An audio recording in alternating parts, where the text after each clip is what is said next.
कल के वीडियो में मैंने आपको कुछ क्वेश्चंस दिए थे। आज उनका पहले सोल्यूशन करते हैं हम लोग, फिर आगे अपने चैप्टर में बढ़ेंगे कि आगे हम लोगों को क्या टॉपिक पढ़ना है।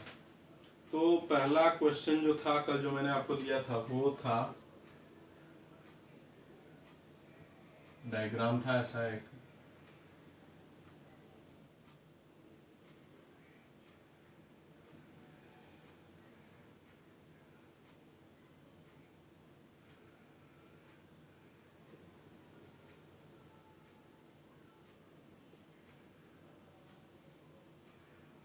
ये R3 है 30 ओम, R2 है 10 ओम और ये है R1 5 ओम। पहले पार्ट में आप लोगों को निकालना था करंट थ्रू, मैं तीनों लिख दे रहा हूँ। पहला पार्ट था करंट थ्रू ईच रेसिस्टर। दूसरे पार्ट में हम लोगों को निकालना था टोटल करंट,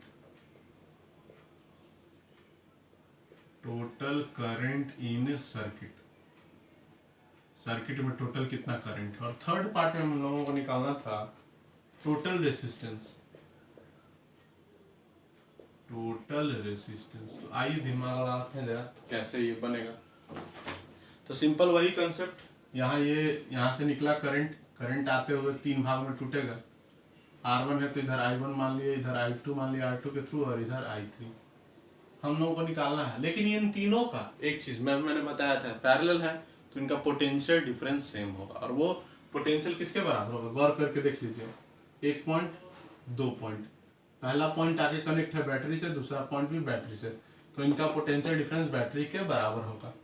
तो आइए फर्स्ट के लिए V equals to I1 R1, वही भी 12 इक्वल टू I1 निकालना है हमको, R1 दिया हुआ 5 ओम, तो यहाँ से आपका I1 आ जाएगा 12/5 यानी कि 2.4 एम्पियर।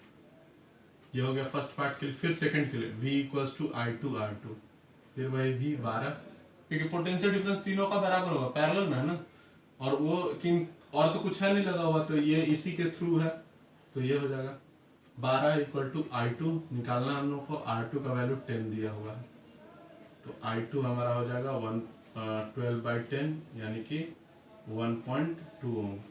ये हो गया मेरा I2 यानी कि R2 के थ्रू का करंट।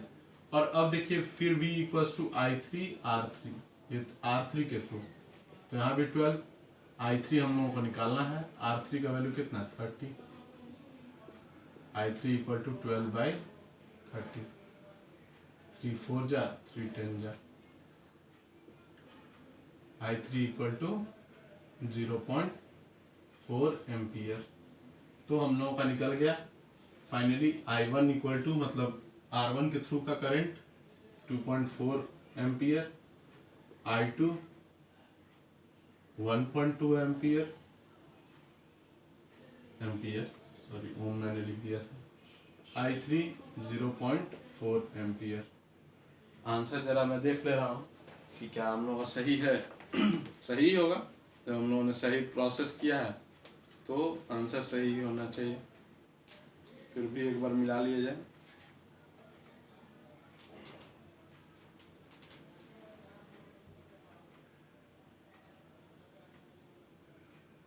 To 1.2 and 0.4 ampere. और थर्ड पार्ट में, सेकंड पार्ट में पूछा हम लोगों का क्या, टोटल करंट। तो इसको अब ये तो आप लोगों ने समझ लिया होगा। टोटल करंट के लिए क्या करेंगे, इन तीनों करंट, यही ना निकला है टोटल करंट, जो कि तीन भाग में टूटा है जाकर के आगे। तो I इक्वल टू हम लोग क्या लिखेंगे, I1 plus I2 plus I3, जैसा कि मैंने प्रूविंग में भी बताया था। तो सेकेंड पार्ट के लिए यानी कि टोटल करंट निकालने के लिए, यानी टोटल करंट यदि I लिखते हैं तो क्या होगा, ये I1 plus I2 plus I3। I1 आपको मैंने निकाला था अभी 2.4 एम्पियर, I2 था 1.2 एम्पियर और I3 था हम लोगों का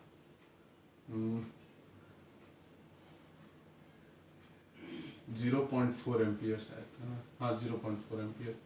तो जोड़िए, 4 2 6 6 4 10, 1 2 1 3 1 4 एम्पियर, 4.0 यानी कि 4 ampere. Third part total resistance तो आप लोग देख ही रहे हैं तीनों पैरेलल में, तो 1/Req इक्वल टू 1/R1 यानी 1/5, 1/R2 1/R3, 30 LCM हो जाएगा, यहाँ 1 यहाँ 3 यहाँ 6, 6 3 9 1 10, 10/30 1/3, Req इक्वल टू, पलट देंगे इधर तो इधर भी पलट देंगे। यही हो गया आप लोगों का ये फाइनल आंसर। तो देख लीजिए आप लोग।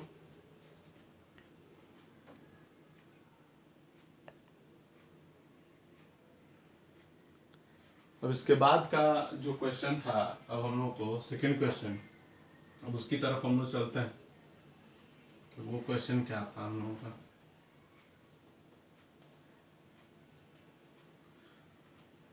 वो एक वर्ड प्रॉब्लम था, उसमें डायग्राम नहीं था, डायग्राम खुद से हम लोगों को उसके लिए बनाना पड़ेगा सेकंड क्वेश्चन के लिए, जो मैंने कल आपको दिया था। आज भी मैं फिर आपको 2 क्वेश्चन दूंगा ताकि आप लोगों का न्यूमेरिकल पक्ष भी धीरे धीरे मजबूत हो जाए। ऐसे तो फिर हम लोग बुक का बनाएंगे ही, जिससे हम लोग का और मजबूत रहेगा। देखिए क्वेश्चन था कि अब PD ऑफ 4 वोल्ट, यानी PD यानी बैटरी का 4 volt is applied to 2 resistor of 6 ohm and 2 ohm connected in series. 6 ohm और 2 ओम कैसे कनेक्टेड है? सीरीज में, और बैटरी भी उनके साथ सीरीज में।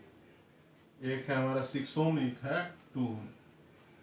अब क्वेश्चन है फर्स्ट पार्ट में कंबाइंड रेसिस्टेंस निकालने के लिए। फर्स्ट पार्ट में Req इक्वल टू सीरीज में है R1 प्लस R2, लिखने की जरूरत नहीं है। अब आप लोग तो पहले लिख लीजिएगा अपने एग्जाम में बनाने वक्त कि 6 ohm and 2 ohm are connected in series, so Req equal to ऐसे लिखा, तो 6 ohm plus 2 ohm equal to 8 ohm.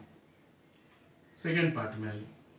Second part में हम लोग को निकालना था the current flowing, the current flowing. तो करंट I इक्वल्स टू क्या हो जाएगा? V/Req। V दिया हुआ 4, Req दिया हुआ 8, 1/2 यानी कि 0.5 एम्पियर। थर्ड पार्ट में आइए। थर्ड पार्ट में हम लोगों को क्या पूछा?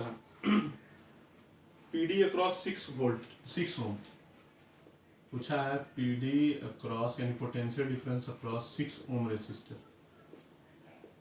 आप ही बताइए V इक्वल्स टू क्या होता है? IR। जो करंट इससे जाएगा वही करंट इससे, तो करंट हमने निकाला था 0.5 एम्पियर इंटू R है हमारा 6 ओम, मल्टीप्लाई करेंगे तो आ जाएगा 3 वोल्ट। तो ये आपका क्वेश्चन था जिसका जवाब मैंने कल मांगा था आपसे, और आज मैंने आपको उसको बता दिया। अब जो है इसके बाद कुछ एक टॉपिक पढ़ लेते हैं हम लोग, और उसके बाद फिर कुछ क्वेश्चंस मैं आपको फिर देता हूँ।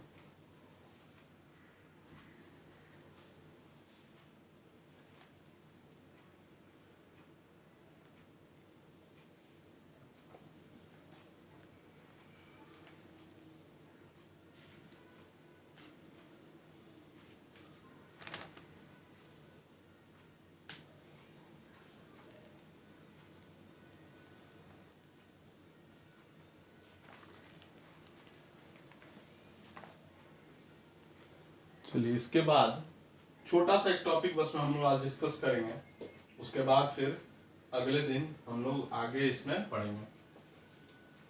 देखिए हम लोगों को जो पढ़ना है वो है इफेक्ट्स ऑफ करंट। करंट जो है वो कैसे कैसे इफेक्ट्स क्रिएट कर सकता है, करंट जो है वो कैसे कैसे इफेक्ट्स क्रिएट कर सकता है। तो सिंपल सी बात है, effects of electric current. Electric current के इफेक्ट्स की बात करें तो सबसे पहला इफेक्ट जो है इलेक्ट्रिक करंट का वो है हीटिंग इफेक्ट, जो आप लोगों को इस चैप्टर में पढ़ना है। और बाकी 2 इफेक्ट है, सेकंड है मैग्नेटिक इफेक्ट, ये आप लोगों को नेक्स्ट चैप्टर यानी कि मैग्नेटिज्म में पढ़ना है। मैग्नेटिज्म जो आप लोग पढ़िएगा उसमें। और थर्ड है केमिकल इफेक्ट, ये आप लोग 11th में पढ़िएगा। इसका थोड़ा मोड़ा आपने 8 में पढ़ा था, जिसमें इलेक्ट्रोलाइसिस ये सब जो पढ़ा था आपने, लेकिन वो आप लोग पूरा नहीं पढ़े थे, थोड़ा सा आप लोगों को जानकारी दी गई थी, तो आप लोग विस्तार से 8 में 11th में 12th में पढ़िएगा। तो हीटिंग इफेक्ट क्या है? सिंपल सी बात, हीटिंग इफेक्ट। तो हीटिंग इफेक्ट है कि जब भी करंट करंट जो है वो किसी रेसिस्टर के थ्रू कुछ समय तक यानी टी टाइम तक पास करवाया जाता है, तो वो जो रेसिस्टर है, रेसिस्टर्स लाइक नाइक्रोम, तो वो लोग रेड हॉट हो जाते हैं, गर्म हो जाते हैं और हीट प्रोड्यूस करते हैं, हीट प्रोडक्शन हाई रेसिस्टेंस की वजह से। और इसी ये जो इफेक्ट हुआ, क्योंकि इस इफेक्ट में इलेक्ट्रिक करंट ने हीट प्रोड्यूस किया, तो इसीलिए इसको हम लोग बोलते हैं heating effect of electric current. अब heating effect of electric current में आप लोगों को क्या फॉर्मूला भी आएगा, तो एकदम आएगा कुछ फॉर्मूले होंगे, ठीक है, और उसी में हम लोग पढ़ेंगे फिर कल के वीडियो में फॉर्मूला एक आएगा और फिर जूल्स लॉ ऑफ हीटिंग। तो इतना हम लोगों को अगले कल के वीडियो में हम लोग पढ़ेंगे। आज के लिए फिर मैं आपको 2 क्वेश्चंस देने जा रहा हूँ, जिसको आप लोग अगले दिन बना के रखिएगा और फिर मैं उसका सोल्यूशन अगले दिन आपको बताऊंगा। लिख लेते हैं हम लोग 2 क्वेश्चंस जो आज मैं दे रहा हूँ आपको इलेक्ट्रिसिटी से।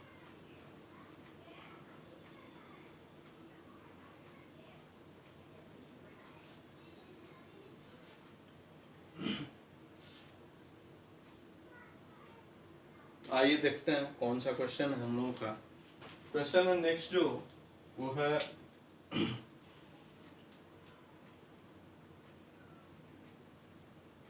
a PD of a potential difference of 6 volt is applied to 2 resistors of 3 ohm and 6 ohm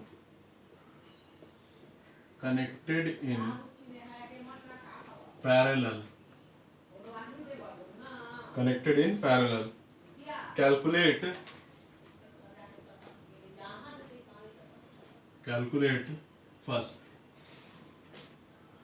first में निकालना आपको कंबाइंड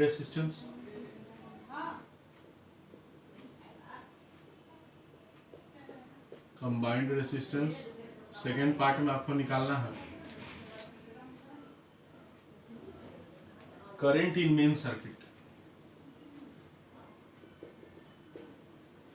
सर्किट में कितना करंट आ रहा है। थर्ड पार्ट में आप लोगों को निकालना है current in 3 ohm resistor.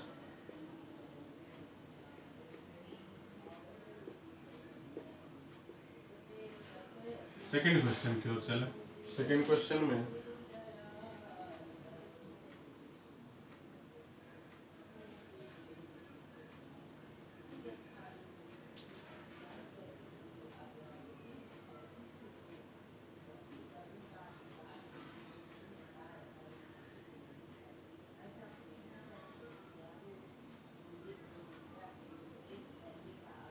Voltmeter connected है और फिर यहाँ नीचे 2 रेसिस्टर्स हैं, एक है 2 ओम का और एक है 3 ओम का। ये भी दिया हुआ और ये लिख रहा है कि वोल्टमीटर जो है, वोल्टमीटर रीड्स 10 वोल्ट।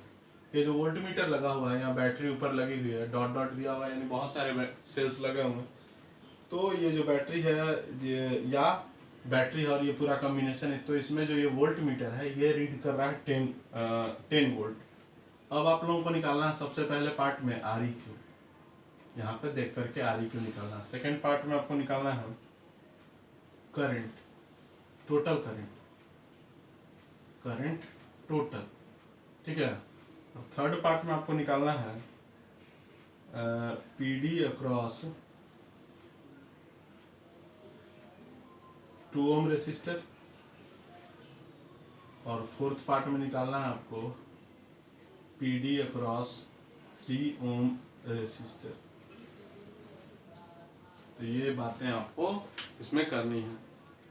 तो इस बात का ध्यान रखिएगा कि सीरीज में कौन है, पैरेलल में कौन है, करंट कैसे डिसिपेट होगा, कैसे डिस्ट्रीब्यूशन होगा, वोल्टेज कहाँ बराबर होगा, तो इन सब बातों को विशेष ध्यान रखिएगा। तो आप लोगों का क्वेश्चन कभी दिक्कत होगी ही नहीं। कंसेप्ट जो आपको दिया गया है उसी कंसेप्ट पर आप धीरे धीरे बढ़िएगा, कोई क्वेश्चन आपसे रुकेगा नहीं। फिर मिलेंगे कल आप लोगों के साथ में मिलूँगा फिर इसके सॉल्यूशंस के साथ, और कुछ एक दो टॉपिक और आगे हम लोग बढ़ेंगे। अब लगभग ख़त्म की ओर है हम लोग, और कुछ टॉपिक बचे हुए बस उनको ख़त्म करके फिर नेक्स्ट चैप्टर हम लोग देखेंगे।